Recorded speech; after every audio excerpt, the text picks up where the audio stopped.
গত 16 বছরে আমরা একজন একজনের মুখ দেখতে পারি নাই। কঠিন কষ্ট বুকে নিয়ে পরিবারের মায়ের বন্ধন ছিন্ন করে ফ্যাসিবাদের বিরুদ্ধে লড়াই করতে করতে অনেক বন্ধুকে আমরা হারিয়ে ফেলেছি। অনেক মা তার সন্তান হারিয়েছে, অনেক ভাই তার বোনকে হারিয়েছে, বোন ভাইকে হারিয়েছে, অনেক অবুধ সন্তান তার বাবাকে আজও ফিরে পায় নাই। আয়নাঘরের সামনে দাঁড়িয়ে আত্মনাদ করে বলে, আমার বাবাকে ফিরিয়ে দাও। আত্মার অশ্রুমোচন করে চিৎকার করে বলে, আমার বাবাকে ফিরিয়ে দাও। বন্ধুরা, আমরা তাদের ছাত্রদের কোনো ভাষার জবাব দিতে পারি না। আমাদের মনের ক্ষোভ বেদনাকে বুকে ধারণ করে অশ্রু সিক্ত নয়নে চোখে মুছে মুছে বাড়িতে ফিরে এসে গুমড়ে গুমড়ে কেঁদেছে। কোথায় তাদের হারিয়ে যাওয়া বাবা? কোথায় মা তার হারিয়ে যাওয়া সন্তান? কোথায় আছে, কি অবস্থায় আছে আমরা আজও বলতে পারি নাই। শেখ সাইফুল্লাহ, যাদের বয়স 30 বছর হয় নাই, তারা সাইফুল্লাহকে চিনবেন না। সাইফুল্লাহ এমন একজন সন্তান ছিলেন যার ব্যাখ্যা সাইফুল্লাহ। তাকে না দেখে, যারা দেখে নাই তাদের সামনে তার সম্পর্কে ব্যাখ্যা দেওয়া যাবে না। তারা বুঝবে না। জীবনের কঠিন কঠোর সময়ে এরশাদের বিরুদ্ধে যখন আমরা লড়াই করছিলাম, পুলিশের কাঁদুনি গ্যাস উপেক্ষা করে, পুলিশের লাঠি পেটা সয়ে সয়ে, সেদিন সাইফুল্লাহ চট্টগ্রামের নিউ মার্কেটের সামনে দাঁড়িয়ে পুলিশের সামনে বুক পেতে বলেছিল, স্বৈরাচার মানি না, মানি না। সেই সাইফুল্লাহকে আমরা হারিয়ে ফেলেছি। কারা মেরেছে, কেন মেরেছে, তার উত্তর আমরা আজও পাই নাই। গত 16 বছর তার কবরে এসে ফুল দিতে পারি নাই। তার মায়ের সামনে এখনো দাঁড়িয়ে বলতে পারি নাই সাইফুল হত্যার প্রতিশোধ নিতে পেরেছি। তার ভাইয়ের সামনে আমরা মুখ দেখাতে পারি না। সেদিন সাইফকে যারা জবাই করে হত্যা করেছে, তারা আজকে সগর্বে দাঁড়িয়ে আমাদেরকে শাসন করে, যারা সাইফুল্লাহকে জবাই করে হত্যা করেছে, তাদের জন্য 16 বছর তার কবরে আসতে পারি নাই। এই বিচার আমরা অবশ্যই করব। ভেবে দিও না 16 বছর শাসন করেছ, 30 বছরের আগে হারিয়ে যাওয়া সাইফুল হত্যাকাণ্ড আমরা ভুলে গেছি। আমাদের হৃদয়ের স্পন্দন, হৃদয়ের রক্তক্ষরণ তোমাদেরকে ক্ষমা করতে দেবে না। আজকে তোমরা কোথায়? শেখ হাসিনা দাম্ভিকতা করে বলেছিল শেখ হাসিনা পালায় না, শেখ হাসিনা পালায় না। শেখ হাসিনা কোথায়? তার কর্মীরা যারা তোমরা আছো, আওয়ামী লীগের বন্ধুরা, তোমাদের জিজ্ঞাসা করি, তোমাদের নেতা যখন চোরের মতো পালিয়ে যাচ্ছিল, তোমরা বাংলাদেশের হাজার হাজার কর্মী, হাজার হাজার নেতা মূর্তির মতো দাঁড়িয়েছিলে। কোথায় তোমাদের পরিণতি? কোথায় তোমরা যাবে? কোথায় তোমাদের নিরাপত্তা? সেই বিবেচনা না করে শেখ হাসিনা চোরের মতো পালিয়ে গেছে। ভারতে আশ্রয় নিয়েছে, বিশ্বের কোনো দেশ তাকে আশ্রয় দিচ্ছে না। 16 বছরের দাম্ভিকতার সাথে দেশ শাসন করেছে, আমাদের হাজার হাজার কর্মীকে হত্যা করেছে, আমাদের লাখো লাখো কর্মীর বিরুদ্ধে মামলা দিয়েছে, মানুষকে না খেয়ে মরেছে, খেতে পাচ্ছে না এটা বলার সাহস পায় নাই, আইনের শাসন প্রতিষ্ঠা হয়নি, আমরা সুস্থ বিচার পাচ্ছি না এটা বলার সাহস পাই নাই, পুলিশ নির্বিচারে মানুষ গুলি করে হত্যা করেছে, এটার প্রতিবাদ আমরা করতে পারি নাই।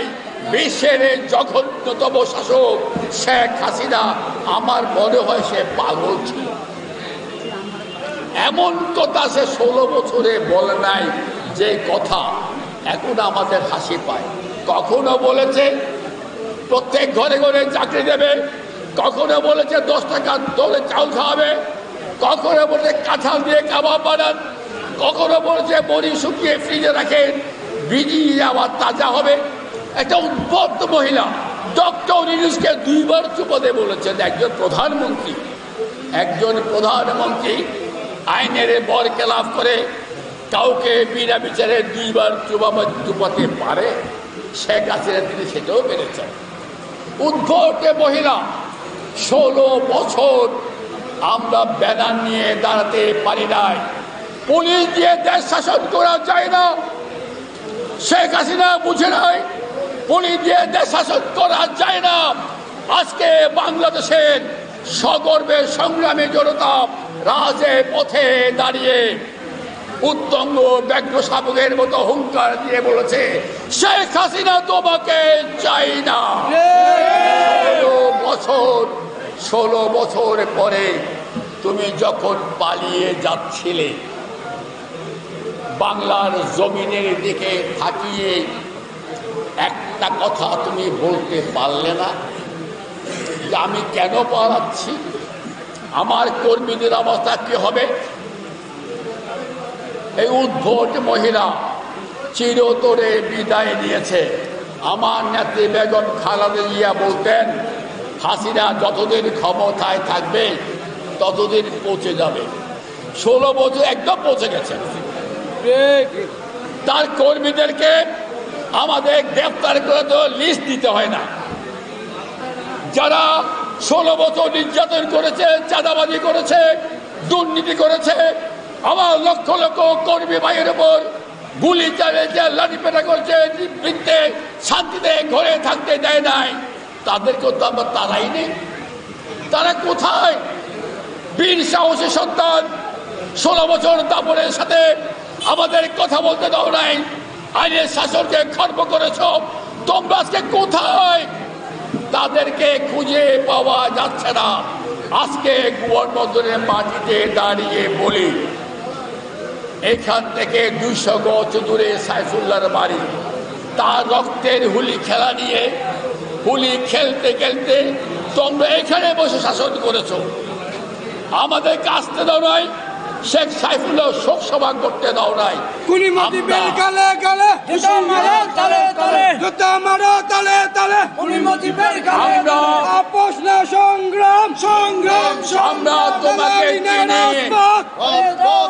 আমরা তোমাকে চিনি, তুমি বিড়াল বাঘ নও, বাঘের মতো হুঙ্কার দিয়েছ বিড়াল হয়ে।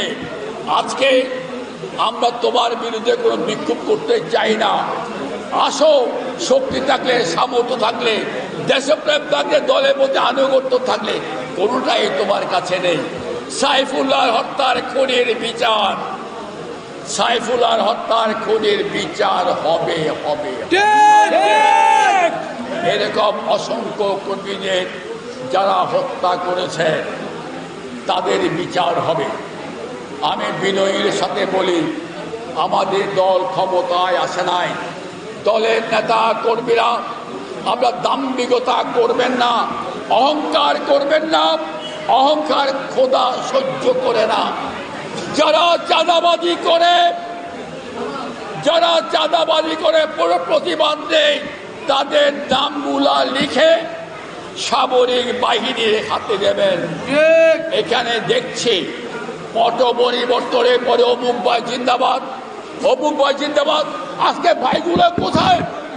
সাইফুল্লাহ শোক সভায় তোমরা আসতে পারো নাই, কারণ তোমরা লেজুর ভিত্তি রাজনীতি করো।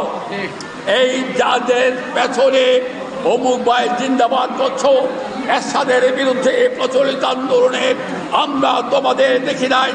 16 বছরের স্বৈরশাসনের বিরুদ্ধে যে পরিচালিত আন্দোলন, সে আন্দোলনে তোমাদের দেখি নাই। টাকা থাকলে রাজনীতিও হয় না। আজকে অসংখ্য ব্যানার চেয়ে গেছে। এই ব্যানার যারা লাগিয়েছ, তোমরা সাইফুকে চিনো না? এই শোক সভা কার শোক সভা তোমরা জানো না? তোমরা এখানে এসে তার প্রতি শ্রদ্ধা জানাবার সামান্যতম নৈতিক চরিত্র তোমাদের নেই। যার টাকা আছে তাকে জিন্দাবাদ দেওয়ার, যাই যাই করার তোমরা তাই করছো।